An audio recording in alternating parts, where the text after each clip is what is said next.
Hello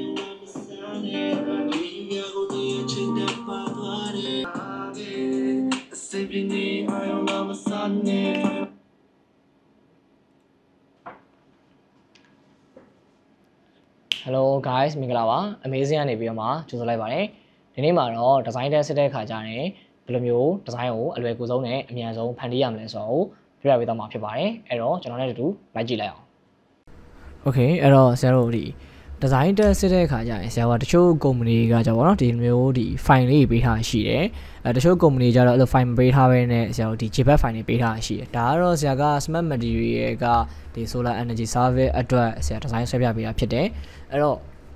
ဒီ design တွေဆွဲတဲ့အခါမှာဆရာတချို့ company တွေဆိုရင်တော့เนาะအဲ့လိုမျိုးဒီမျိုး JPEG file လေးပေးတယ် logo ဆိုလဲ logo file ရှိတဲ့နေရာလေးပေးတယ် logo guideline လေးပေးတယ်ပေါ့နော်ဘာ color သုံးရမယ်ဘာ color သုံးရမယ်ပြောရမျိုးရှိဒါကတော့အရင်ကိုရှေ့မှာ designer ရှိခဲ့တယ် senior designer art director creative designer အဲ့လိုရှိခဲ့တယ်ဆိုရင်ဒါမှမဟုတ် senior designer ရှိခဲ့တယ်ဆိုရင်ပေါ့နော်အဲ့လိုမျိုးဆရာကချထားပေးရရှိတယ်အဲ့တော့ design test စစ်တဲ့အခါမှာပထမဆုံးတစ်ချက်အနေနဲ့ဆရာတို့ကဒီကိုယ့်ရဲ့ခေါင်းထဲကိုလုံးဝမမေ့မလျော့ထည့်ထားမှာတခုကပါလဲဆရာက creative ကြီးအရင်ဖန်တီးပေးမယ်လို့မစင်စားနိုင်ဘူးဆရာဘာကြောင့်လဲဆိုတော့ဆရာ client ကဘာကြိုက်လဲမသိသေးဘူးအဲ့တော့ air ကြိုက်တွေကိုသိအောင်ဘယ်လိုလုပ်ရမလဲအဲ့မှာမေးခွန်းထပ်လာပြီအဲ့တော့ဆရာ air ကြိုက်တွေသိအောင်ဘယ်လိုလုပ်ရမလဲဆရာက interview စခေါ်တဲ့အချိန်မှာဖုန်းဆက်တဲ့အချိန်မှာဆရာဘာလုပ်ရလဲဆိုရင်မောင်လေးရေ interview ခေါ်တယ်အဲ့တော့ဘေးချိန်လာခဲ့ရမယ်ဘေးကိုလာခဲ့ရမယ်ဆိုပြီးတော့သူတို့ကပြောလိုက်မယ်အဲ့ဒါကိုကိုကထပ်ပြီးတော့ဟုတ်ကဲ့ခင်ဗျကျွန်တော်လာခဲ့ပါမယ်ခင်ဗျဆိုပြီးရက်လိုက်ရင်ဆရာတိတ်အဆင်ပြေတော့အဲ့တော့ဟုတ်ကဲ့ခင်ဗျဘယ်လိုဘေးကုမ္ပဏီနဲ့ခင်ဗျအကူတို့မှာ fail page ရှိလားဘယ်လို business နဲ့ဘာနေလဲဘာ product လဲဆရာကအဲ့လိုလေးမေးတော့မှသူတို့ရဲ့ product အကြောင်းသိပြီဆိုရင်ဆရာက design မနဲ့ဖြန် design test စစ်ဖို့တက်မသွားခင် interview မသွားခင်မှာဆရာက Pinterest တို့ Behance တို့ Dribbble တို့ကနေပြီးမှသွားပြီးမှဆရာဘာလုပ်လို့ရလဲဆိုရင် design တွေကို reference ကြည့်ခဲ့လို့ရတယ်အဲ့လိုကြည့်ပြီးသွားပြီဆိုတော့မှဆရာကဒီမှာဖန်တီးရဲ့အခါကျရင်ပို့ပြီးတော့လွယ်ကူတယ်ပို့ပြီးတော့မှလည်းအဆင်ပြေနိုင်တယ်ပေါ့နော်အဲ့တော့အဲ့လိုမဟုတ်ဘဲနဲ့အခုမှအဆင်သေးသေးဆိုတော့ဘယ်ကနေဘယ်လိုစဆွဲမှမသိတော့အဲ့လိုမျိုးဖြစ်သွားတတ်တယ်ဒါကတော့ design တက်မှာ social media တော့တော်တော်များများစစ်တာများတယ်ဆရာတို့တော့ဆိုရင်တော့ကတ်တလောက်တွေပေးပြီးမှခိုင်းတာရှိတယ်ဒါတော့ဆရာကဟိုနိုင်ခွဲ45မိနစ်နဲ့မလောက်ဘူးဆိုရင်ဆရာကပြန်ရှင်းပြရတယ်တခါကျရင်ဆက်တွေက4နေရာမျိုးလို့ပြီးရင်ဆရာက version ကမတူတာတော့ကိုက version 2020ပဲသုံးတက်တာ2021မှာသုံးတက်တာတော့ပါတော့လောလောမရဘူးသူတို့ company ကပေးရဆက်နဲ့ဆရာကအဆင်ပြေအောင်ဖန်တီးပေးရမျိုးရှိတယ်ဒီလို company ကဆက်က4နေရာမျိုးဆိုရင်ဆရာဘာလုပ်ရလဲဆိုရင်အမရေ company ဒီဆက်လေးက4နေကျွန်တော်တို့ design တက်45မိနစ်တော့အရင်လောက်မှမဟုတ်ဘူးဆိုပြီးဆရာကပြန်ရှင်းပြရမျိုးရှိရပေါ့နော်အဲ့တော့ဒါကတော့အကြောင်းတစ်စုံတရာရှိခဲ့တယ်ဆိုရင်ဟာမျိုးရှင်းပြပေးတာဖြစ်တယ်အဲ့တော့ design test စစ်တဲ့အခါကျရင်ကိုကအရင် pressure လည်းမရှိရဘူးလုံးဝဒီမှာလုံးဝ relax ဖြစ်အောင်နေရမယ်ပြီးတော့ပြီဆိုရင်ဆရာတို့ကဒီမှာရှိနေတဲ့ product တွေကိုကိုကဘယ်လိုစပြီးတော့ frame တင်မလဲပေါ့အဲ့တော့ဒါကတော့ဆရာကအခုသူတို့ပေးထားတဲ့ folder မှာလောက်ထားတာအဲ့တော့ဆရာက document တစ်ခုယူလိုက်မယ်ယူပြီးသားပြီဆိုရင်5လက်မှတ်ယူမယ်ပြီးသားပြီဆိုရင်ဆရာတို့ဒီမှာအခု solar ပေါ့ဒါမှမဟုတ် design test ပေါ့ design test ဆိုရင်ဆရာကချလိုက်မယ်ပြီးသားပြီဆိုရင်ဆရာတို့ဒီမှာ injustice မှာ1500ဆရာဒီမှာတော့ pixel ကိုထားလိုက်မယ် pixel ကိုဆရာက1500ပေါ့နော်ပြီးရင်တော့ resolution 300 color မဟုတ်ကို RGB color create လုပ်မယ်အဲ့တော့ပြီးသားပြီဆိုတော့ဆရာက view တွေကနေပြီးတော့ new guide လေးရောက်ယူမယ်ပြီး margin ဆရာကို50 pixel လောက်ချန်လိုက်မယ်50 pixel လောက်ချန်မယ် okay margin 50 pixel လောက်ချန်မယ်ဒါစီဆရာတို့လောက်ရမယ်ပထမဆုံးအမြင်လုံးမဲ့အရာပေါ့နော်ပြီးသားပြီဆိုတော့ဆရာကဒီမှာရှိရဲ့ logo လေးယူမယ်အဲ့တော့ logo လေးယူပြီးတော့ဆရာ logo ပင်နားထားမှလည်းထားမှလည်းဆရာအရင်ဘာမှမလုပ်သေးဘူးဘာမှမစဉ်းစားသေးဘူးအဲ့တော့ဆရာ solar energy design တွေဘယ်လိုဆွဲထားရှိလဲအရင်ဆုံးဆရာဘယ်လိုသွားမလဲဆိုရင် Pinterest တို့ပြီးသွားကြည့်မယ်အဲ့ထားပါတော့တကယ်လို့ကိုက Pinterest ကြည့်ဖို့အတွက်အချိန်မရှိဘူးဆိုတော့မကြည့်ရောနဲ့ရတယ်အဲ့တော့ဒီမှာဆရာ Pinterest မှာသွားကြည့်ပြီးတော့ဆရာတကယ်အသက်မလားဒီဟာ solar တွေဘယ်လိုဆွဲလဲလိုက်ရှာနေမယ် wifi မရတာပါညာလဲဆိုအမှန်လည်းဆရာအချိန်တွေကုန်နေလိမ့်မယ်ပေါ့နော်အဲ့တော့ဆရာဘယ်လိုလုပ်မလဲဆိုကိုသူပေးထားတဲ့ပုံတွေကိုအရင်ဆုံးဒီဘက်ကနေဆွဲယူလာလိုက်ယူလာလိုက်ပြီးသွားပြီဆိုရင်ဆရာက okay ငါတို့ဒီ product by product ကိုကြည့်မယ်လူပုံပိုင်းလူပုံကြည့်မယ်ဒီ format ကိုဆရာအမြဲတမ်းမှတ်ထားလိုက်မယ် okay ဒါကတော့ဟိုဆရာကြီးတော့မပါဘူးပေါ့နော်ဆရာကြီးပြောတာမဟုတ်ဘူးဆရာတို့လုံးဝ beginner level အတွက်ဆိုရင်တော့ product by product ကိုကြည့်မယ်လူပုံပိုင်းလူပုံကြည့်မယ်အဲ့တော့ဒါကဆရာဒီ design test နိုင်ကအတွင်းမှာ45မိနစ်အတွင်းမှာဆရာဖြေရတော့မယ်ဆိုရင်အဲ့လိုမျိုးစဉ်းစားပြီးသားပြီဆိုဆရာက okay ငါတို့ဘေဘော်လေးကိုတင်မလဲပြီးရင်ဆရာဒီကိုတစ်ချက်ကြည့်မယ်မီးပြက်နေလဲစိတ်မပြတ်စေဖို့ okay ငါတို့မီးပြက်နေတဲ့စိတ်ဘက်လေးသွားကျင်တယ်smart material ရှိရပြုဒါသူ့ရဲ့ headline အဲ့တော့မီးပြက်နေရစိတ်မပြတ်စေဖို့ဆိုရင်ငါကလူပုံထည့်မလားဒါမှလူပုံမထည့်ဘဲနဲ့ product ကိုပဲအသားပေးဆရာဖန်တီးကြည့်မလားအများကြီးစဉ်းစားကြရင်အများကြီးပဲရှိလာလိမ့်မယ်အဲ့လိုအခါမျိုးကြရင်ဆရာတို့ကအရင်ဆုံးစာသားလေးကိုခဏဖယ်ထားလိုက်အဲ့တော့ပြီးသားပြီဆိုရင် ဆရာတို့ဒီမှာရှိရဲ့ပူရီယန်တုံးလေးပေါ့တင်မယ်ဒါမှမဟုတ်လဲဆရာတို့ shape လေးဆွဲမယ်အဲ့တော့ဒီမှာ smart material ရယ်ဆိုရင်ဆရာတို့ဒီမှာသူ့ရဲ့ logo ရှိရယ်သူ့ logo က shape ပုံစံမျိုးလဲဆရာတို့ကဖန်တီးလို့ရတယ်ဒါမျိုးသွားပြီးတော့သူတို့တစ်စောင်းသွားမယ် okay အဲ့တော့ pen 2ယူမယ်ဒါမှမဟုတ်လဲ shape 2ယူမယ်သူတို့ဆွဲလိုက်မယ်ခင်ဗျာတလားလောက်ဆွဲလိုက်မယ်တလားလောက်ဆွဲလိုက်မယ်ဆွဲပြီးတော့မှဆရာတို့ stop ဖယ်လိုက်မယ်ဒီရဲ့ fade ကလာကိုဒီလိုတစ်ချက်နှိပ်မယ်ဒီကအရောင်လေးယူလိုက်မယ်အောက်ခံလေးကိုပြီးသွားပြီဆိုရင်တော့ direct selection 2 direct selection 2ကပလန်ကြောင်းနဲ့ပြုပြင်မယ်တော့မယ်ဆိုရင် direct selection 2ကိုယူတယ်ပြီးရင်ဒီ point ကို click ချက်နှိပ်မယ် piece ဆွဲမယ်ဒါဒီသူ့ရဲ့ shape အဆောင်ဆိုဆရာကအဆောင် style လေးယူလိုက်မယ်ပင်ဒီကောင်အောက်ချလိုက်မယ် okay ဒီလို style မျိုးသွားမယ်ဒါဆရာတို့ပထမဆုံးစဉ်းစားလိုက်တဲ့ပုံစံအဲ့တော့ပြီးတော့မှတင်မလားဟိုဟာ idea ဒီဟာ idea ဆိုဆရာတို့ထပ်ပြီးတော့မှပေါ်လာမျိုးလဲရှိကောင်းရှိနိုင်တယ်အဲ့တော့အခုလောဆရာတို့ဒီတိုင်းလေးထားလိုက်မယ်တကယ်လို့အဲ့လိုမဟုတ်ဘူးဆိုရင်တော့ဆရာတို့ကဒီမှာဆရာတို့နောက်ခံကိုထားပါတော့ဒီထိထားလိုက်မယ်ပြီးတော့မှဆရာနောက်ထပ် idea တစ်ခုပြပြမယ်အဲ့ဒါကတော့ဆရာတို့စစဉ်းစားမဲ့ပုံစံမျိုးပေါ့နော်ပြီးသွားပြီဆိုရင်တော့ဆရာတို့ဒီမှာ feedback feedback ကိုသွားမယ် feedback မှာဆရာတို့သွားပြီးတော့မှပြီးရင်ဆရာတို့ပါလဲဆိုရင် night city night city ရှာလိုက်မယ်ရှာယူသွားပြီဆိုဆရာတို့ကဒါမှမဟုတ် photo ယူမှာလားဒီလိုပုံစံယူမှာလားအဲ့တော့ဆရာဒီလိုပုံစံလေးယူလိုက်မယ်ဒီပုံတောင်းလောက်ဆွဲလိုက်မယ်ပေါ့နော်တောင်းလောက်ဆွဲလိုက်မယ်အဲ့တော့ဒီမှာ medium နဲ့ဆွဲလိုက်မယ် okay အဲ့တော့ feedback ယူဖို့တော့ဆရာက set က wifi တော့ရနေဖို့လိုတယ်ပေါ့နော်အဲ့တော့ဒီကောင်လေးကိုယူမယ်ဒီလိုဆွဲလိုက်မယ်ဗျာ okay အဲ့တော့ဆရာဒီကောင်ကိုရှင်းနဲ့ order နဲ့ဖြည့်ပြီးတော့ဆွဲချဲလိုက်မယ်အပေါ်ရင်းနဲ့တက်မယ် okay ရပြီဒီနောက်ကိုပို့လိုက်မယ် okay ပြီးသွားပြီဆိုတော့ဆရာကဒီလို style လေး shape လေးကိုဒီလိုလေးဆွဲလိုက်မယ်ဒဲလေးပဲဆွဲလိုက်မယ် okay ဒီဘက်မဆောင်းသေးဘူးခုတော့ဆရာပြီးရင်ဒီလို style မျိုးလေးရပြီပြီးသွားပြီဆိုတော့ဆရာကညဆိုင်လေးညခင်းလေးရောက်သွားပြီအဲ့နည်းနည်းလေးအမောင်အလင်းမောင်လေးကစားလိုက်မယ် okay ဒီတော့ဆရာ brightness and contrast ကိုယူမယ်ပြီးရင်အဲ့ဒီရဲ့ layer ပေါ်ကို clip မှတ်သွင်းလိုက်မယ်ပြီးရင်ဆရာကမောင်ချပလိုက်မယ်နည်းနည်းလေး dark ဖြစ်လေးမှောင်လိုက်မယ်ဒီလိုမျိုးလေးပေါ့ okay ပြီးသွားပြီဆိုတော့ဆရာကဒီမှာရှိရဲ့ product ကိုအရေးတွေပါချမယ်အဲ့တော့အရေးချဖို့အတွက်ဆိုရင်ဆရာတို့အရင်ဆုံး new layer ယူမယ် brush 2ယူမယ်ဒါကတော့ shadow ပေါ့ shadow မှာဆရာ number 1ပေါ့ shadow okay ပြီးရင်အနိုင်အောင်ထားမယ် brush size ကိုဆရာတို့သေးလိုက်မယ်ဒီ point လေးကနေ click ချက်ချမယ်ပြီးရင် shift ပြီးတော့ click ချက်နှိပ်မယ်ပြီးရင်ဒီ point လေးကို click ချက်နှိပ်မယ်ဒီဘက်ကို shift ပြီးတော့ click ချက်နှိပ်မယ် okay ဒါမှလည်းရမယ်ပြီးတော့ပြီဆိုရင်တော့ဆရာက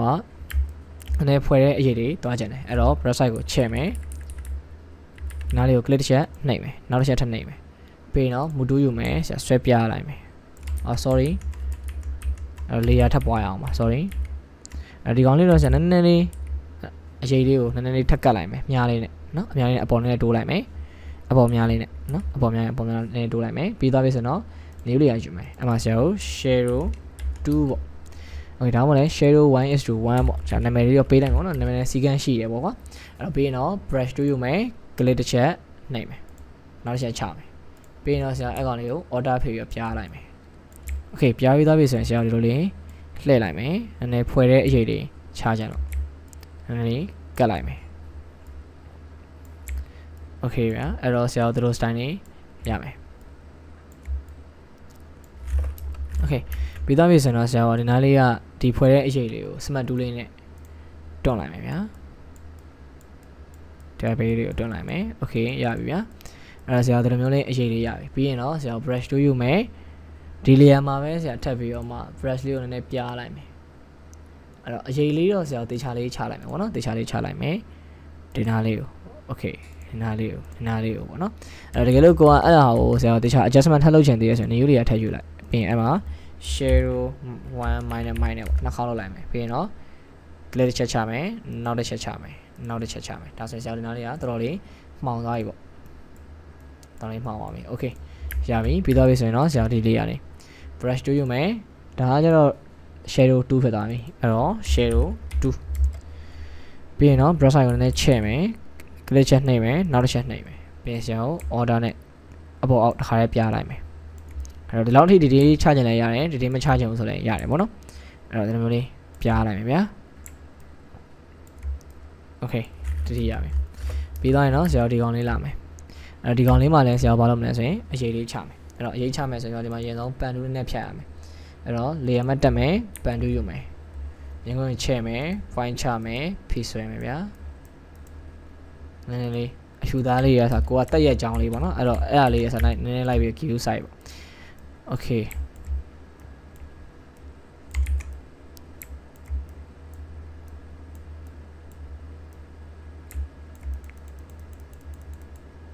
okay အဲ့တော့နည်းနည်းတို့ရဲ့ product လေးကိုနည်းနည်းလိုက် queue site ပေးပေါ့ okay ဒီရမယ်ဗျာပြီးရင်တော့ဒီကောင်လေးလည်းကြံမယ် point ချမယ်ဖြည့်ဆွဲမယ်အဲ့နောက်ခေါက်မယ်ဖြတ်မယ် okay ပြီးရင်ဒီညာလေးလည်းယူမယ် point ချမယ်ဖြည့်ဆွဲမယ်အဲ့နောက်ခေါက်မယ်ဖြတ်မယ် control D selection ဖြောက်မယ် okay အဲ့တော့ဆရာတို့ဒီကောင်လေးရမယ် control အဲ့နောက်ခေါက်မယ် okay ဒီရမယ်ပြီးတော့ပြီဆိုတော့ဆရာတို့ဒီညာလေးကိုပန်တူလေးယူမယ်တမျိုးလေးပေါ့ okay အဲ့တော့ဆရာဒီမျိုးလေးထပ်ဆိုင်ရင်ဒီလိုလေးသွားလိုက်မယ်ကွာအဲ့တော့ခေါက်မယ်ပြီးရင်ဒီလေယာကိုသွားမယ်နေယူလေးရတပယ်ကလေးထောက်မယ် share ကို3လို့နာမည်ပေးလိုက်မယ်ပြီးရင် select ထဲက modify နဲ့ကနေဆရာ feather လေးပေးလိုက်မယ်အနာသားလေးဖွဲ့ချင်တော့ဗောနော်အဲ့တော့ဆရာဒီမှာ file လောက်ထားလိုက်မယ်အဲ့တော့အနက်လေးဖြည့်လိုက်မယ် okay ပြီးရင်တော့ဆရာ fade လေး short လိုက်မယ် okay ပြီးသားပြီဆိုရင်ဆရာမလုပ်မလဲဆိုရင်နောက် fade မ short ဘူးဆိုရင်တော့ဒီ normal ကနေ overlay software လောက်ချိန်လိုက် overlay လောက်ချိန်လိုက်ပေါ့ပြီးရင်တော့ new လေးရယူ brush တို့ယူမယ် brush size ကိုချုပ်မယ်ပြီးရင် angle လေးနဲ့ဆရာလှည့်လိုက်မယ်ဒီနေရာလေးကိုလှည့်လိုက်မယ်ဗျာ okay နည်းနည်းလေးပြန်လှည့်မယ်တော်တော်လေးအဲ့တော့ point ချနောက်တစ်ချက်နှိပ် okay ဒီနေရာလေးလည်း point ချမယ်နောက်တစ်ချက်နှိပ်မယ်ဒီဘက်ကလည်းနောက်တစ်ချက်နှိပ်မယ်ဒါဆိုတော့ဆရာကအရေးချတဲ့ပုံစံလေးပြီးသွားပြီဖြစ်ပါတယ်အဲ့ဒီမှာဆရာအရေးပြီးသွားပြီဆိုရင်ဆရာက logo မပေါ်ဘူး logo မပေါ်ဘူးဆိုရင်ဆရာက logo အယောင်ပြောင်းလို့ရလားဒီအနက်ရောင်ဆရာအဖြူရောင်ချိန်လို့ရလားအဲ့လိုချိန်လို့ရရင်ဆိုရင်ချိန်မယ်ဒီလိုချိန်ခွင့်မရဘူးဆိုရင်မချိန်တော့ဒီအနက်ရောင်ချိန်နေတယ်ဆိုရင်ဒီမှာအစိမ်းရောင်လေးကပေါ်တယ်အဲ့တော့အနက်ရောင်လေးကိုပဲဆရာချိန်ဖို့လိုတယ်အဲ့တော့ဆရာ rectangular တိုးယူလိုက်မယ်ဒီအနက်ရောင်ရှိရဲ့ shade တစ်ခုလုံးဆရာ select ပေးလိုက် okay နော်ဒီမှာဆရာပြမယ်ဒီနောက်ခံဖြောက်ကြည့်လိုက်အဲ့မှာသလားအဲ့အနက်ရောင်ပေါအောင် select ပေးလိုက်ပြီးရင် new layer ယူအဖြူဖြည့်လိုက် control D နဲ့ selection ဖြောက်မယ် right click ထောက်မယ် create clip map လုပ်မယ်ပြီးရင်တော့ဆရာဒီကောင်လေးသလားဒါဆိုရင်တော့ဆရာကအဖြူလေးချိန်သွားပြီပြီးရင်အဲ့လိုကိုနှစ်ခုလုံး select အဲ့လိုကိုနဲ့အပေါ်က layer select ပေး right click ထောက် convert to smart object လုပ်မယ် okay ဒါမျိုးလေးရပြီဒါဆိုတော့ဆရာကိုချိန်လို့ရပြီပေါ့နော်ချိန်ခွင့်ရှိပါပြီဆိုရင်ချိန်လို့ရမယ်အဲ့တော့သူ့တော့ stock quota တွေဘာမှမလုပ်နဲ့ပေါ့နော် logo တော့အဲ့တော့ဒီတိုင်းလေးရပါတယ်ရသွားပြီဆိုရင်ဆရာကဒီမှာ type face တွေကိုဆရာဖန်တီးမယ် type face တွေကိုဖန်တီးမယ်ဆိုရင်ဒီကောင်လေးကို new layer ယူစာကြောင်းဆရာနှစ်ကြောင်းခွဲလိုက်မယ်အဲ့တော့မီးပြက်နေလဲစိတ်မပြက်စေဖို့ okay အဲ့ကောင်တစ်ကြောင်း smart material ရှိရပြို့ဆိုတာတစ်ကြောင်း okay အဲ့တော့ဒီဘက်လေးကိုထပ်ဖြတ်လိုက်မယ်ဗျာ okay ပြီးသားပြီဆိုရင်ရှိတယ်ဆိုတဲ့ကောင်ကိုဆရာတို့ကရှားကောက်ကိုတစ်ချက်ပြန်လိုက်မယ်အဲ့တော့ပြီးရင်ဆရာ character map ရှာလိုက်မယ်ပြီးရင် W04 နဲ့ရိုက်ထားရဆိုရင်ဆရာ W04 ရာကောက် select copy control V ရှိတယ်ပြု့เนาะအဲ့တော့မီးပြက်နေလဲစိတ်ပြက်စေဖို့ okay မီးပြက်နေလဲစိတ်ပြက်စေဖို့စိတ်ပြက်တဲ့ form မျိုးလေးဆရာရှာလိုက်မယ်အဲ့တော့ W တွေကအဲ့မှာဆရာတခုရှိရတယ် type face ကိုဆရာ headline ကိုကြည့်ပြီးတော့မှဆရာနိုင်ခွက်တွင်ဆုံးဖြတ်ရတဲ့ခါကျရင်တစ်ခါကျရင်ခေါင်းကပူထူပြီးတော့မှဘာမှစဉ်းစားလို့မရတဲ့ခါမျိုးကြီးရှိတယ်အဲ့ဒါဆိုရင်ဆရာကကိုယ့်ရဲ့ favorite font တွေကိုအများကြီးသတ်မှတ်ထားပေးရထားပါတော့ကိုကအများနဲ့ဘေးဒီဇိုင်းမှာမဆိုအလိုက်ဖက်ဆုံးနဲ့ကိုအကြိုက်နှစ်သက်ဆုံး font တစ်ခုကိုအများကြီးသတ်မှတ်ထားပေးထားပါတော့ဆရာတို့ဆိုရင် W35 တို့ W11 တို့ W30 တို့ W51 တို့အဲ့လိုမျိုးရှိတယ်ထားပါတော့ font အပါဆိုရင် W04 ပေါ့အဲ font အထူဆိုရင်ဆရာ W28 ဒါမှမဟုတ် W51 သုံးတာများတယ်အဲ့လိုမျိုးသတ်မှတ်ထားပေးတယ်ဒါကတော့ design test တွေမှာဆိုရင်ကိုကြိုက်နှစ်သက်တဲ့ font တစ်ခုအမြဲတမ်းဆရာကရွေးချယ်ထားဖို့လိုတယ်ပြီးရင်ဆရာကအဲ့ဟာကိုအမြဲတမ်း favorite font တစ်ခုဒါမှမဟုတ် favorite font ကိုဆရာကမြန်မာလိုရောအင်္ဂလိပ်လိုရောနှစ်ခုသုံးခုလောက်ထားရင်လည်းပိုကောင်းတယ်ပေါ့နော်အဲ့လိုမျိုး favorite font လေးကိုထည့်အခုလိုမျိုးတင်လုံးဝပူထူနေတဲ့အခါမျိုးမှာဆိုဆရာရဲ့ favorite font ကိုပဲဆရာကယူသုံးအဲ့ဒါဆိုရင်တော့ပို့ပြီးတော့အဆင်ပြေတယ်အဲ့တော့ပြီးရင်ဆရာက design ဆွဲတဲ့အခါမှာအမြန်ပြီးဖို့ရဆိုရင်ဆရာက background ရှာ shake ခံဒါမှမဟုတ်လည်း podium တုံးရှာပြီးရင်အနောက်ကနေသူ့ရဲ့ headline နဲ့ live ဖက်မဲ့ background မျိုးရှာအဲ့လိုမျိုးဆရာကဖန်တီးလို့ရတယ်ပြီးမှတော့ဆရာကဘယ်လိုထပ်ပြီးတော့မှထပ်ကွန်းလို့ရလဲဘယ်လိုလေးထပ်လို့လဲဆိုတာရှင်းပြပေးမယ်အဲ့တော့ဆရာကမီးပြက်နေလဲစိတ်မပြက်စေဖို့ okay အဲ့ကောင်လေးကိုဆရာဒီမှာ W တွေကနည်းနည်းကြည့်လို့ကောင်းမဲ့ font ပေါ့နော်အဲ့တော့ဆရာဒီမှာကြည့်လို့ကောင်းမဲ့ font ဆိုတော့ဒီထဲမှာရှိရဲဆရာတို့အဲဒီမှာဒါမျိုးလေးဒီ60တို့ဘာလို့ပုံစံမျိုးလေးယူလိုက်မယ်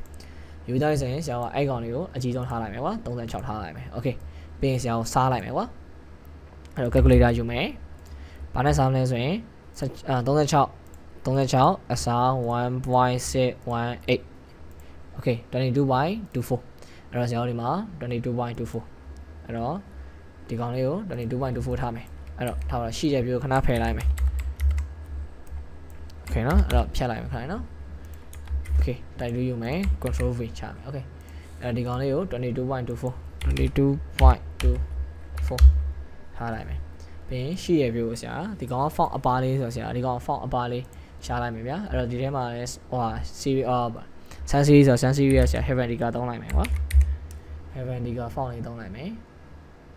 တောင်းလည်းဒီမှာရှိရ Manfi လားအဲ့ကောင်လေးသုံးလိုက်မယ် sun series ကိုလုံးလေးသုံးလိုက်မယ်အဲ့တော့လုံးလေးကိုမှဆရာတို့ကဒီမှာသူကအကြီးလေးပြထားတယ်ဆိုတော့အကြီးလေးနဲ့ window တွေက character အကြီးလေးလိုက်မယ်ဒါဆိုဆရာ font space ရအရင်ကျယ်နေ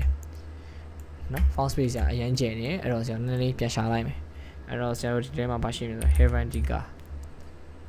ဒါလည်းကျယ်တာပဲနော်အဲ့တော့ဆရာက Century Golden Font နေဒါမျိုးလည်းရှိတယ်အဲ့တော့ okay ဒီမှာဆရာတို့နည်းနည်းလေးအရင်ကြီးနေမယ်ဆိုရင်ဆရာက sorry ဒီကောင်ကိုခိုင်းနော် control z ပြန်ခေါ်လိုက်မယ်ဒီကောင်လေး history ပြန်ခေါ်လိုက်မယ် okay ဒီကောင်ကို SR 1.618 73သမားခွန်ပေါ့ဒါဆိုဆရာဒီကောင်73သမားခွန်ထားလိုက်အရင်ကြီးနေတော့ okay ပြီးရင်ရှိရပြုတ်လည်းဆရာဒီမှာဒီကောင်ကို small gun နဲ့အရင်ဆုံးချိန်လိုက်မယ်ရှိရပြုတ်ကိုဆရာဒီမှာ W 15လောက်သုံးလိုက်မယ် okay ပြီးရင်15လောက်သုံးပြီးရင်ဒီကောင်နဲ့နည်းနည်း side to လေးထားလိုက်မယ်ဗျာ okay ရပြီတော့လည်းကောင်းလည်းအရင်မလုံးဘူးအဲ့တော့ W 49လောက်ထားကြည့်လိုက်မယ် okay ဗျာအဲ့ဒီမှာက73လက်သမားဆိုတော့ဒီကောင်နည်းနည်းလေးထပ်ကြည့်လို့ရအောင်လား show လိုက်မယ် okay ရှိရပြုတ်ရပြီပြီးသွားရင်တော့ဒီကောင်ကို orget လိုက်မယ်ပြီးသွားရင်တော့ဆရာအဲ့နှစ်ခုကိုအလယ်လေးတစ်ချက်ညှိကြည့်လိုက်မယ်ညှိလို့မရအောင်ဆိုဆရာ baseline နဲ့ပဲညှိ baseline နဲ့ပဲညှိလိုက်ရတယ်အဲ့တော့ဆရာ baseline တော့မညှိတော့အလယ်လေးညှိတော့လှနေရဆိုအလယ်လေးပဲညှိလိုက်မယ်ပြီးသွားရင်တော့ဘာမှမစင်စားနဲ့ရောဆရာကို shake ခံလိုက် shake ခံလိုက်အမေအရှိတ်ကိုဘာအောင်သုံးရမလဲဆိုဆရာ brand color သုံးလိုက်အဲ့တော့ဆရာက design test ဆက်တဲ့ခါမှာဆရာ color ပဲ test မစင်စားနဲ့ color theory ပဲစဉ်းစားရင်လည်းစဉ်းစားလို့ရတယ်အချိန်ရခဲ့ရင်ပေါ့နော်နောက်မှဆရာအချိန်ရသေးလားရရဆိုရင်အကောင်စဉ်းစားမယ်အဲ့တော့ဆရာက brand color သုံးတာပုံများတယ်အဲ့တော့ဒီမှာကဆရာကနောက်ခံကိုအစိမ်းထားလိုက်မယ်ပြီးတော့ဆိုရင်အပေါ်က color ကိုဆရာကိုအဖြူအောင်လေးထားလိုက်မယ်ဒါဆိုတော့ပို့ပြီးတော့အဆင်ပြေတယ်ပြီးရင်တော့အဲ့ကောင်နှစ်ခုလုံးဆရာ control G နဲ့ group ဖွဲ့ထားလိုက်ပြီးရင်ဒီကောင်နှစ်ခုကို shift ဆက်လက်ပြီးအလယ်ညှိမယ် okay ပြီးတော့ဆိုရင်ဒီကောင်ဆက်လက်ပြီးရင်ဆရာတို့ကဒီကောင်လေးဘေးလေးကိုနည်းနည်းဆောင်းလိုက်မယ်ဒါမှမဟုတ်လည်းတက်တဲ့လေးပဲထားလိုက်ရတယ်ဆရာနည်းနည်းဆောင်းလိုက်မယ်ဆောင်းပြီးတော့ဒီ color လေးတစ်ချက်နှိပ်လိုက်မယ်နှိပ်ပြီးတော့ဆိုရင်ဆရာနည်းနည်းလေး FL လေးပဲကစားခြင်းတယ်ဒါဆိုလည်းဒီကောင်လည်းဆရာထပ်ဆောင်းခြင်းတယ်ပေါ့အဲ့ကောင်လေးခဏထားအဲ့ကောင်နှစ်ခုလုံးဆက်လက်ပြီးအလယ်ညှိထားလိုက်ပြီးရင်အဲ့ကောင်လေးအားလုံးကိုဒီ group ကိုပဲ control G group ဖွဲ့လိုက်ဒါဆရာက test ပေါ့ပြီးရင်အဲ့ group လေးကိုဆရာ control J နဲ့ထပ်ပွားလိုက် sorry အလယ်ညှိပါပြီ sorry နော် okay အဲ့တော့ control J နဲ့ group ဖွဲ့လိုက်ဖွဲ့ပြီးသားဆိုရင်ဒီကောင်ကို test လို့နာမည်ပေးလိုက်မှားရင်ပြင်လို့ရအောင်လို့ control J နဲ့ထပ်ပွားလိုက်မယ်အောက်ကမွေးကောင်ခဏပိတ်ထားလိုက်မယ်အပေါ်က group ကို right click ထောက် convert လို့ဆိုမှအကြလုပ်မယ်ပြီး control T နှိပ်မယ် right click ထောက်မယ်စကူဒီလိုလေးစောင်းမယ်တညင်းစောင်းမယ်ဆိုရင် order နဲ့ဖြည့်ပြီးစောင်းမယ် okay အပေါ်က direction တိုင်းနေပဲ okay ရပြီ okay ဒီတော့ဆိုတော့ဆရာတို့ဒီနောက်ခုကိုဆက်လက်ပေးမယ်ပြီးရင်ဆရာတို့ရဲ့ tag effect style တစ်ခုအမြဲတမ်းပုံဖော်ထားဖို့လိုတယ်ဒါ design test စစ်တဲ့အခါမှာtag effect တွေထုံတာမျိုးမလုပ်ဘဲနဲ့ကိုယ့်ရဲ့ tag effect style တွေကိုအမြဲတမ်းဖန်တီးထားဖို့လိုတယ်အဲ့တော့ဒီကောင်လေးကိုဆက်လက်ပေး right click ထောက် blending option stop ပြီးရင်ဆရာအမှအဖြူအောင်လေးကို9လောက်ကွက်လိုက်မယ်ပြီးရင်တော့ right click ထောက်မယ်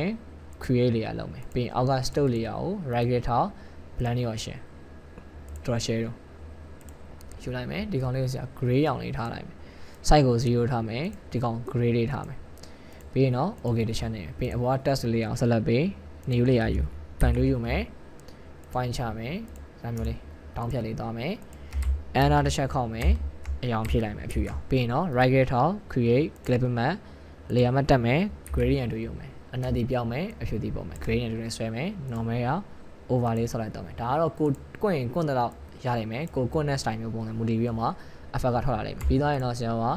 ဒါမျိုးလေးအကုန်လုံးပေါင်းလိုက်တော့ convert to small agent နဲ့ပြီးရင် control T နှိပ်မယ် right click ထောက်မယ်စကူနဲ့နည်းနည်းလေးအပေါ်လေးကိုဆောင်းလိုက်မယ်အဲ့တော့ဆရာအောက်က effect လေးကျန်ခဲ့တယ်ဒီကောင်လေးအားလုံးဆက်လက်ပေးလိုက်မယ်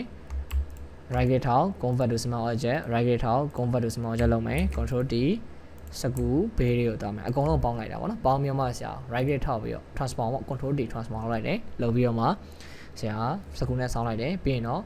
what ထဲကနေပြီး custom နဲ့ up ဆိုတဲ့ style လေးတောင်းလို့ရတယ်တကယ်လို့ကိုကအချိန်ရရင်တော့တမလားစီဆရာ AI နဲ့ပေါင်းဖန်တီးရမျိုးလေးပေါ့နော်လုပ်ကြည့်ပါအဲ့တော့ဒီမှာစကူနဲ့ဆောင်းလိုက်ပြီး what နဲ့လုပ်ပြီးသားပြီဆိုရင် password လေးနည်းနည်းလေး switch ကလိုက်မယ်သူတို့ style မျိုးလေးပေါ့သူတို့ style လေးဖန်တီးလိုက်ပြီးတော့မှဆရာကဒီမှာဒါပြီးသွားပြီပြီးရင်တော့အောက်မှာဆရာ running လေးထည့်မယ်ပြီးရင် phone number လေးစာလေးထည့်မယ်အဲ့တော့ phone number လေးစာထည့်တဲ့အခါကျရင်ဆရာက phone icon လေးပါတယ်ကိုကနေမရှာတော့နဲ့ feedback ကိုအားကိုအဲ့တော့ feedback မှာဆရာကလိုအပ်တဲ့ element လေးရှာအဲ့တော့ဆရာကဒီမှာcontact C1TACD contact icon ပေါ့ရှာလိုက် okay contact icon ဆရာဒီမှာ contact icon လေးထွက်လာလိမ့်မယ်အဲ့ contact icon လေးရဆရာအဆင်ပြေရဲ့ contact icon AI file လေးပေါ့ AI file လေးကိုဖွင့်လိုက် download ဆွဲလိုက်ပါတော့ okay ဆွဲပြီးသားပြီဆိုရင်တော့ဆရာဒီမှာဒီနေရာလေးကိုသွား double click ထောက် okay sorry ဒါအမွေ NH ဖြစ်သွားပြီ sorry ပြန်ဖြတ်လိုက်မယ်နော်အဲ့တော့ဒီကောင်ကို double click ထောက်ပြီးတော့ okay sorry ဗျာ AI နဲ့ကြာအောင်မယ်ထင်တယ်အခုမှပိတ်သွားဆို okay ရပြီဟာ memory ပဲ sorry နော် AI နဲ့ကြာအောင်လေခိုင်းစ test manager တစ်ချက်ဖွင့်လိုက်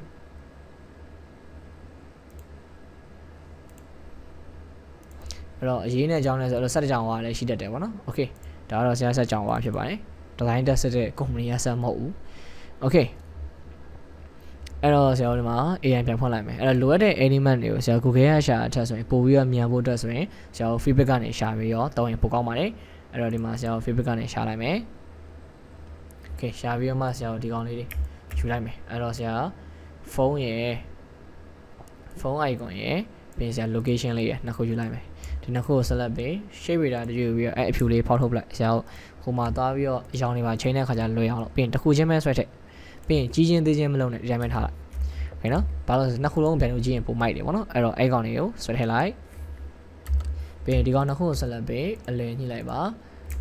သေးလိုက်ပြီးရင်ဆရာတို့ရဲ့လိပ်စာလေးသိရင်လိပ်စာလေးထည့်လိပ်စာလေးမသိဘူးဆိုရင်လိပ်စာလေးမထည့်နဲ့โอเคအဲ့တော့ဖုန်းနံပါတ်ကိုပဲကိုဖုန်းနံပါတ်လေးကိုထည့်ရင်ထည့်ဒါမှမဟုတ်လိပ်စာလေးကိုလိပ်စာလေးကိုထည့်ပြဗောနော်အဲ့တော့ပြီးသွားပြီဆိုတော့ဆရာတို့နည်းနည်းလေးကိုက creation လေးလုပ်ချင်လားဆက်ဆန်းလေးဖန်တီးချင်လားအဲ့တော့ဒီလိုမျိုးလေးshade လေးခံပြီးတော့မှရေးလဲရတယ်အဲ့တော့ဆရာတို့ shade တော့မခံတော့ဘူးဒီအောက်လေးကဒီလိုလေးရောခံဖို့တော့စဉ်းစားထားတယ် shade လေးကိုဒီလိုပုံစံမျိုးလေးတမလှနေဦးဆိုတော့လေဆရာမခံတော့ဘူးအဲ့တော့ဒီအောက်လေးကိုသွားလိုက်မယ် okay ဖုန်းနံပါတ်နဲ့ဒီကောင်လေးတွေထားမယ် okay ဆရာတို့ font ကိုတော့ခုနကဆရာတို့ရေးခဲ့တဲ့ Helvetica ကိုပဲယူလိုက်မယ်အဲ့တော့ဒီပေါ်လေးမှာ reason font လေးရှိတယ်မှာHelvetica တို့ကိုတန်တို့ဆရာယူခဲ့တာပေါ့နော် Helvetica medium လောက်ယူလိုက်မယ်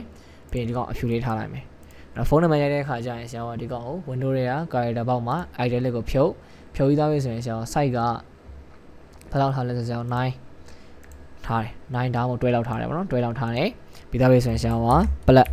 959ခိုင်းနော် plus 959ဆို plus 959ပြီးဆရာရဲ့ဖုန်းနံပါတ်ထည့်ပေါ့နော်3တက်ပေါ့ okay ဖုန်းနံပါတ်ထည့်တကယ်လို့ဖုန်းနံပါတ်ကိုကိုက message ချင်းဆိုကိုယ့်ရဲ့ဖုန်းနံပါတ်လေးလိုက်ချိန်ပေါ့နော် okay ပြီးသားပြီဆိုတော့ဒီလိုမျိုးလေးထားအဲ့တော့ဖုန်းနံပါတ်ကိုတွဲလောက်ထားပြီးသားဆိုရင်ဒီကောင်ကအဲ့ကောင်ရဲ့တချိုးလောက်အကျော်မှရှိရတယ်အဲ့တော့3ချိုးတချိုးပေါ့နည်းနည်းပိုရတယ်ပေါ့နော်ဒီကောင်ကတော့စလုံး size က3ချိုး2ချိုးသာလောက်ရှိရမယ်ဒီကောင်ကတချိုးသာလောက်ရှိရမယ်ပိုတဲ့အချမ်း okay ရပြီဒီလိုလေးသွားမယ်ပြီးသားပြီဆိုတော့ဒီကောင်ဒီကိုသွားမယ် right click ထောက် blend လေးရောရှင်ဆရာတို့ဒီမှာအဖြူအောင်လေးထားလိုက်မယ်အဖြူလေးထားမယ် okay တစ်ချက်နှိပ်မယ်ဗျာပြီးရင်တော့ဒီမှာရပြီပြီးရင်တော့ခုနလေးစာကိုလည်းဒီဘက်တော့ထားမယ်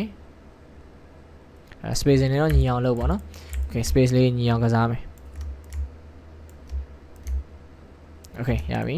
အဲ့တော့ပြီးသားဆိုဒီကောင်ကိုအဖြူအောင်လေးကို order လေးနဲ့ဒီဘက်က F8 နေရာလေးကို order လေးနဲ့ click နဲ့ဖိပြီးဆွဲထည့်လိုက်ပြီးရင်တော့ဒီမှာလိပ်စာ number ဘယ်လောက်number 20h comma ပြီးရင်ယတနာ THU KH ဒုက္ခ row ဆရာရန်ကုန်လို့ပဲရေးလိုက်ပါတော့မယ်နော်ရန်ကုန်လို့ရေးလိုက်မယ်အဲ့တော့ဒီ site လေးကိုဆရာကထားလို့ရတယ်တကယ်လို့ S site ကအရန်ကြီးနေလို့ထင်တယ်ဆိုရင်ဆရာကဒီကောင်လေးကိုဘာလို့လုပ်ရလဲဆိုရင်ဆရာ9လောက်ထားလို့ရတယ်အဲ့တော့ဆရာဒီကောင်9လောက်ထားလိုက်မယ်9လောက်ထားလိုက်မယ် okay 9လောက်ထားလိုက်မယ်ပြီးသွားပြီဆိုရင်ဆရာဒီ icon လေးကိုဒီမှာထားလိုက်မယ်ပြီးမှဆရာပြန်ချိန်တာပေါ့နော်အဲ့တော့ဒီမှာလည်း9လောက်ထားလိုက်မယ်ပြီးရင် icon လေးနှစ်ခုလုံး select ပေးဆိုရင်ဒီကောင် lock ခတ်ထားလိုက်ပါနေ lock ခတ်ထားပြီးသားပြီဆိုတော့ဒီကောင်နှစ်ခုလုံး select ပေးအလဲညှိမယ်ပြီးသားပြီဆိုတော့ဆရာတို့ကဒီမှာရှိရဲ့အချိုးရဲ့နည်းတချိုးကြော်တော့ပဲယူမယ် okay ရပြီဗျာပြီးရင်တော့ဒီမှာ icon နဲ့အကွာဝေးတူထားမယ်ပြီးရင်ဒီမှာလည်း icon ကိုဒီမှာထားလိုက်မယ်ပြီးဒီကောင်လည်းလိုက်ညှိလိုက်ဆရာလိုက်ညှိစရာမလိုတော့ပြီးရင်ဒီဘက်ဘေးကိုသွားမယ် okay ပြီးသားပြီဆိုတော့ဒီကောင်အလဲညှိမယ်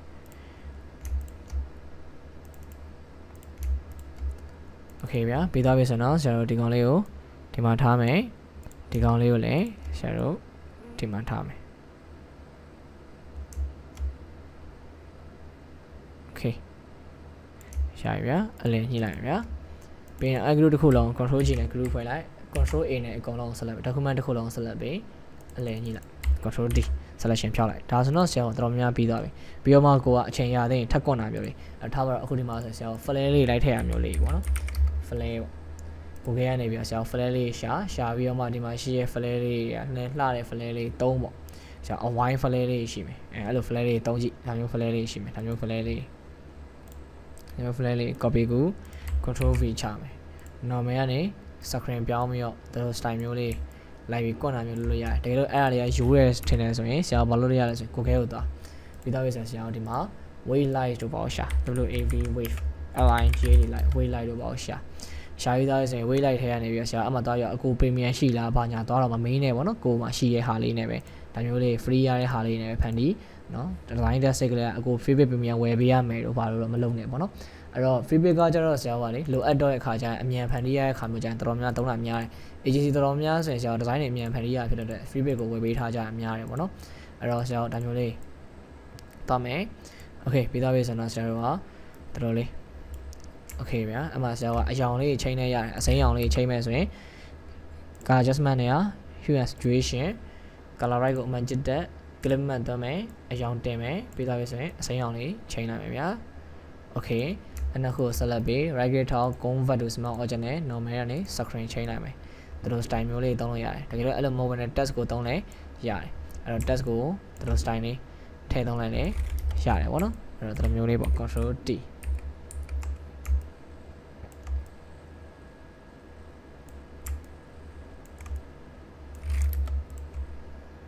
ဒါမျိုးလေးသုံးလဲရတယ်ဒီလို style လေးပေါ့နော်ထည့်လို့ရတယ်အဲ့တော့ဒီမှာရှိရဲ့ကောင်မျိုး text ကိုမသုံးမဲနဲ့ဆရာတို့က text ကိုမသုံးမဲနဲ့ control Y ပေါ့နော်ခါလိုက်အဲ့ text ကိုမသုံးမဲဒီလိုမျိုးတစ်ခုချင်းစီကိုလည်း flare လေးပြန်ဝင်သွားလဲရပါတယ်ဒါမျိုးလေးပေါ့ okay ပြီးတော့ဒီတော့ဆရာ layer mask တက်မယ် brush tool ယူမယ်တချို့နေရာလေးဖြတ်မယ်ပေါ့အဲ့တော့အဲ့ကောင်ဒဲပြန်ထားလိုက်မယ်နှစ်ချက်နှိပ်လိုက် brush tool ဒါဆိုဆရာတို့ brush ကအတက်ပြန်ဖြတ်သွားလိုက်မယ်ဒါမျိုးလေးသုံးလို့ရတယ်ကိုကြိုက်နေတဲ့ style ပုံစံမျိုးလေးပေါ့ okay ပြီးတော့မှဆရာကဒီကောင်ကိုဒီလို file မျိုး file လေးနဲ့ထားခဲ့လဲရတယ်ဒီနာမည်လေးတခြားပေးခဲ့လဲရတယ်ပြီးတော့ဆိုတော့ပုံလေးစေးခဲ့ပေါ့ file နဲ့ဒီတချို့ဆိုမစေးခဲ့ဘူးပေါ့နော်မစေးခဲ့တော့သူတို့ကမကြည့်ပြလိုက်တဲ့အခါမျိုးကြရင်မီးပြတ်တော့မီးပြတ်သွားတော့ပါဘူးဆိုရင်အဆင်ပြေတော့ဖြစ်သွားတတ်တယ်အဲ့တော့ဆရာက CS ဆရာစင်ဦးရ computer ပြီးတော့ဆိုရင်ကိုရဲ့ desktop တွေကိုသွား desktop တွေမှာထားပါတော့ကိုက designer ဆိုရင်DESI GNE ရပေါ့ designer shine ဆို shine ပေါ့နော်အဲ့တော့သွားမယ်ပြီးသွားပြီဆိုရင်အမှ design test ဆိုပြီးတော့မှ DST ပါ test ဆိုပြီး BSC ပိုင်းလေးစေးလိုက်စေးပြီးတော့မှဆရာကြည့်ပတ်ကြိုက်ပြီလားမကြိုက်သေးဘူးဆိုတော့အချိန်ရှိသေးလားပေါ့အချိန်က45မိနစ်ရတယ်ဆိုတော့45မိနစ်အတွင်းမှာငါ့ဘာထပ်ဖန်နေလို့ရသေးတယ်ထပ်ကွန်းလို့ရသေးတယ်ဆရာတို့လုပ်ကြည့်မယ်အဲ့တော့ဆရာကတကယ်လို့လေဟိုမဖြစ်ဘူးဆိုရင်ကွာဒီကနေပြီးတော့အဲ့လိုပိုရီယန်တုံးလေးတွေတို့ဘာကိုရှာကြည့်လို့ရတယ်ထားပါတော့ဆရာက promotion PODIUN ပိုရီယန်လို့ရှာကြည့်လိုက်အဲ့မှာပိုရီယန်တုံးလေးထားလိုက်မယ်promotion body ဆို promotion body ထားရလိမ့်မယ်အဲ့ထဲကဆရာကဒါမျိုး promotion တုံးလေးပေါ့လေတင်ပြီးတော့မှဆရာဖန်တီးလို့ရတယ်ပေါ့နော်အဲ့တော့အဲ့လိုလေးဆရာက like ကွန့်ကြည့်ပါ like ပြီးတော့မှယူပြီးတော့မှဖန်တီးကြည့်ပါဒါဆိုတော့ design test မှာဆိုရင်တော်တော်လေးအဆင်ပြေပါလိမ့်မယ်အဲ့တော့ပြီးတော့မှနောက်ပိုင်းကျမှကိုကလိုအပ်တဲ့ element နေလိုအပ်တဲ့ပုံစံလေးတွေဆရာယူပြီးတော့မှ like ယူကြည့်ပေါ့ဒီမှာဆိုလဲသူတို့ style လေးဆိုဆရာကဒီကနေပြီးတော့ဒီ podium တုံးလေးကိုယူပြီးတော့မှဆရာရဲ့ brand color လေးပြန်ချိန်ပြီးမှဆရာဖန်တီးဒီလိုမျိုးလည်းရတယ်အဲ့တော့ဒါမျိုး podium တုံးလေးရှိမယ်ပြီးသားပဲဆရာဒါမျိုးလဲထားပါတော့အဲ့လိုနည်းနည်းဒါမျိုး podium တုံးအဖြူလေးပေါ့တင်တာမျိုးဖြစ်ဒီလိုမျိုးလေးပေါ့အဲ့လိုတုံးလေးပေါ့တင်ပြီးတော့လဲဆရာဖန်တီးပေးလို့ရတယ်အဲ့တော့ဒီမှာ ABF file လေးဆရာတောင်းလိုက်မယ်တောင်းပြီးတော့မှဆရာကအဲ့လိုကိုကနည်းနည်းလေးတမလားအချိန်လေးရတယ်ဖန်တီးခြင်းနဲ့ဆိုရင်တော့ဒါလိုလေး like ဖန်တီးကြည့်ပေါ့အဲ့တော့ right click ထောက်တခုချင်းယူလို့ရတယ်ပေါ့နော်အဲ့တော့ right click ထောက် angle လောက်လိုက်မယ်ဆရာဒီကောင်လေးကိုယူလိုက်မယ်အဲ့တော့ angle လောက်တဲ့ဖို့တော့လိုတယ်ပေါ့နော် angle လောက်တဲ့ဖို့တော့လိုတယ် okay ဒီကောင်လေးရပြီဗျာအဲ့တော့ဒီကောင်လေးအားလုံး select ပေးယူသွားလိုက်ပြီးတော့မှအဲ့ podium တုံးကိုတင်မယ်ဆိုလဲရ podium တုံးနည်းနည်းပြားတာမျိုးဖြစ်ဖြစ်လုပ်ပြီးတော့မှတင်ပေါ့နော်အဲ့လိုမျိုးလဲဖန်တီးလို့ရပါတယ်အဲ့တကယ်လို့ design လက်စစ်တာအချိန်လောက်သေးရဆိုတော့ဒီလိုစာလေးရေးပေးရမျိုးဖြစ်ဖြစ်လုပ်အဲ့တော့မှဆိုရင် shadow ဆိုရင်ဒီဘက်က shadow ဆိုရင်ဒါ shadow 3ပေါ့ okay အဲ့တော့ shadow 1ကတော့အကောင်လုံး select ပေးလိုက်ဒီ file လေးခဏဖယ်ထားလိုက်ပြန်ခြင်းတယ်ဆိုပြန်ခြင်းတော့လုပ် okay ဒီကောင်လေးရယ် shadow 1လေးတွေကို control ဖိပြီးအကောင်လုံး select ပေးဒီဘက်လေးနည်းနည်းရွှေ့လိုက်ဘေးဘောတင်မလဲပေါ့ဒီဘောတင်မလားဒီတုံးဘောတင်မလားဒီတုံးဘောတင်မလားပေါ့တင်ပေါ့ပြီးရင်တော့နည်းနည်း composition လေးတော့ပြန်ချိန်ပေါ့နော်3ဆိုရင်ဆရာက shadow 2အဲ့လိုလေး shadow 2ပေါ့နော်အဲ့လိုလေးလုပ်အဲ့တော့ဆရာ podium တော့အစောကြီးကလုပ်ခဲ့ရင်အစောကြီးကဖန်တီးဒီလို podium တော့မတင်ချင်ဘူးဆိုရင်ဆရာကဒီတိုင်းလေးပဲထား okay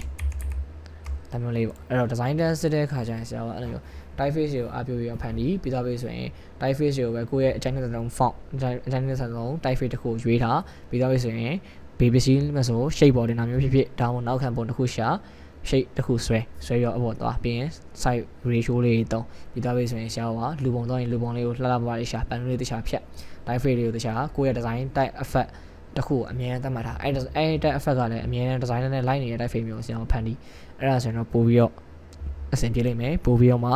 မြန်ဆန်နဲ့လည်းဖြစ်လိမ့်မယ်ပြီးသားပဲဆိုရင် design ကောင်းကောင်းလေးထွက်လိမ့်မယ်ပေါ့နော်အဲ့တော့ဒီလောက်ဆိုရင်ကျွန်တော်တော်လေးတက်ရထွက်သွားပြီတကယ်လို့ကိုကဒီမှာ bus quality ကိုဘာလို့ထည့်ချင်သေးလဲဆိုရင်ဒီမှာသွားပြီးတော့လေ feedback ကိုတော်များလိုအပ်တဲ့ element ကိုရှာခိုင်းလို့ရတယ်အဲ့တော့ bus QUALITY quality ကိုရှာလိုက်အဲ့မှာကျွန်တော် bus quality ကိုရေးထားတဲ့ sticker လေးပို့လာလိမ့်မယ်ဒါမှကိုယ့်ကိုဖန်တီးလိုက်ရတယ်ပေါ့နော်ဒီမှာတော့ bus quality ဆိုရင်ဆရာ line မကောင်းတော့ဟောမဖြစ်ဘူးအဲ့တော့ကြမ်းဖွင့်လိုက်မယ်ခဏနော် okay အဲ့တော့ဒီမှာ bus quality ဆိုရဲ sticker လေးပေါ့တကယ်လို့ sticker လို့ကျွန်တော် sticker label ဆို label ပေါ့ဒီမှာ bus quality ဆိုပြီးတော့မှထွက်လာလိမ့်မယ်အဲ့ထဲမှာဆရာကဒီမှာဆိုရင် bus quality ကိုမှမှာ bus quality ဒါဆိုရင်တော့ premium နော် premium ရောအဆင်မပြေဘူးအဲ့တော့ဆရာ bus quality ရလှလှပပတာလေးဘာရှိအောင်မလဲပေါ့ bus quality ဒါမျိုးလေးရှိမယ်ပြီးရင်ဒါမျိုးလေးရှိမယ်အဲ့တော့ဆရာဒီကောင်လေးယူလိုက်မယ် AI file လေးအဲ့လိုလေးနည်းနည်းလေးတော့ element လေး like ထည့်ပြီးတော့အဲ့ဒါဆိုတော့ပို့ design အရင်ဆုံး design ကိုအရင် frame ချလိုက်ချပြီးတော့လိုအပ်တဲ့ element လေးတွေကို feedback ကနေပြီးတော့လိုတဲ့လောက်လေးယူ AI file လေးရတော့များလိမ့်မယ် AI တော့နည်းနည်းလေးသုံးသပ်ဖို့လိုတယ်ဘယ်လို font မရှိဘူးဆိုရင်ကိုယ့်ရဲ့ font တစ်ခုပြန်သတ်မှတ်ထားလိုက်ပေါ့ premium quality ပေါ့အဲ့မှာဆိုရင်ဒီကောင်လေးဆိုမိုက်တယ်နိမဆိုဘူးဒါပါရေးထားလဲဆိုရင် quality premium quality grande okay အဲ့တော့ဒီကောင်လေးကို premium quality ဒါလေးလည်းရတယ်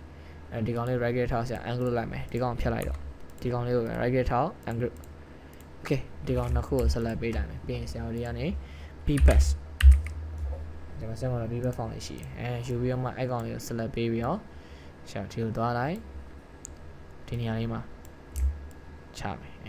အဲ့တော့မှဆရာကဒီမှာ logo ရှိရဆိုရင် balance ထိမယ်ဒီဘက်လေးကိုဒီလို style မျိုးလေးပေါ့ဒီလိုလေးလဲဆရာကဖန်နေလို့ရပါတယ်အဲ့တော့ပြီးတော့မှဒီကောင်လေးအောက်ကိုကြာနေပုံစံလုပ်မယ်ဆိုရင် new လေးက u ဒါ share ပေါ့ okay ပြီးရင် brush tool ယူမယ် glitch ချက်နှိပ်မယ်နောက်တစ်ချက်နှိပ်မယ်ပြီးရင်တော့ motor ယူမယ်ပြားမယ် okay ဗျာပြီးရင်ဒီလိုလေးသွားလိုက်မယ်ပြီးရင် normal ကနေ overlay soft light လေးကိုချိန်လိုက်မယ်ဗျာ okay ဒီလို style လေးဆရာကဖန်နေလို့ရတော့မှာဖြစ်ပါတယ်အဲ့တော့ design test ကိုဖြည့်ရခါကြရင်ဆရာကအရင်ကွန်ပုံမစင်စားနဲ့ background တစ်ခုရှာမယ်အောက်က shape ခံမယ်ဒါမှမဟုတ်လဲ podium တုံးလေးခံမယ်ပြင်တင်စရာတစ်ခုခုရှာမယ်ပြီးရင်သူ့ highlight ဘာပြချင်တာလဲပြချင်တဲ့ပုံမျိုး light ဖက်တဲ့ပုံမျိုးရှာ ရှာပြီး background ထားရင်ထားပြီး typeface ကိုကြိုက်နေတဲ့ font တစ်ခုကိုအများနဲ့ရှာဖွေထားတနည်းအားဖြင့်သတ်မှတ်ထားပါတော့သတ်မှတ်ထားပြီးတော့ typeface ကိုပဲဆရာက tag effect နဲ့ကိုရဲ့ channel တဲ့ဆုံး design ထဲမှာ live ဖက်မှတ် tag effect ပုံစံမျိုးအများနဲ့ရွေးထားပြီးတော့အဲ့ tag effect နဲ့ဖြည့်အဲ့တော့အဲ့လိုဖြည့်ပြီးတော့မှဆရာကဒီကိုရဲ့ design test ကိုကြိုက်တယ်ဆိုရင်တို့ကနေပြီးတော့မှဈေးဘလောက်ပါညာဆိုပြီးလကညှိကြရများတယ်ပေါ့နော်အဲ့တော့အဲ့လိုမျိုးဖန်တီးပါအရင်ကွန်ပြီးတော့မှအဲ့ဒါ creation ကျုံးပြပေးမယ်ဆိုတာမျိုးမစင်စားနဲ့အဲ့ဒါဆိုရင်တော့ design test ကအဆင်ပြေမှာမဟုတ်ပါဘူးအဲ့တော့ဆရာရဲ့တနန်းသားတွေရောဒါမှမဟုတ်တနန်းသားမဟုတ်တဲ့သူတွေရောပြီးတော့ဒီ graphic design နဲ့ပတ်သက်ပြီးတော့မှအခြေခံနေပြီးတော့မှလုံးဝဒီ advanced ပေါ့နော်တက်မြောက်ချင်တယ်ပြီးတော့ဆိုရင်တနန်းပြီးသွားတဲ့လုပ်ငန်းကုန်ဖို့အတွက် ready ဖြစ်ချင်တယ်လုပ်ငန်းကုန်ကဒီ experience နေအပြင်မှာ2ဘိုင်းနေပြီးရင် theory ဘိုင်းနေ graphic design fundamental rule တွေအစားသိချင်တယ်ဆိုရင်တော့ဆရာတို့ amazing ပါဆိုရင် zero to hero class ကို online ရော offline ရောသင်ကြားပေးထားပါတယ်အဲ့တော့ဆရာတို့ဒီသင်တန်းတက်ဖို့စိတ်ဝင်စားရဆိုတော့ဆရာတို့ရဲ့ Facebook page မှာစုံစမ်းလို့ရတယ်လို့ဆရာရဲ့ဖုန်းနံပါတ်ကိုလည်းဆက်ပြီးမှစုံစမ်းလို့ရပါတယ်အားလုံးပဲကျေးဇူးတင်ပါတယ်နောက်ထပ် video မှာလည်းအကျိုးရှိတဲ့ video တွေကိုအများကြီးထပ်မံမျှဝေပေးသွားအောင်မယ်အားလုံးပဲကျေးဇူးတင်ပါတယ် see you ပါ